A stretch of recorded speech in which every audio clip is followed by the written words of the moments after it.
Big banks have kind of disappointed. So let's bring in Tom Essaye, founder of the Sevens Report. And Tom, we're so early in the season. I don't know how we can say it's also disappointing, but what are you predicting for this quarter?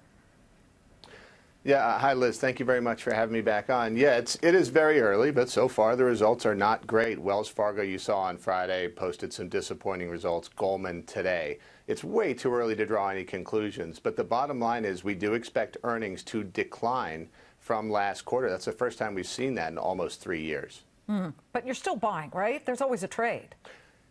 Sure, absolutely. Yes, there are certain sectors, and just because earnings are declining, it doesn't mean the stock market's going to go down. It's a risk to watch, certainly. But look, if global growth keeps getting better, we get a U.S.-China trade deal, this market can rally and can still hit new highs. We just need to watch earnings closely. We sure will. Tom's Take the Throne picks, a little Game of Thrones mentioned there. Good to see you, Tom. Shortened day. We do appreciate you coming on. It's been a very busy breaking news day.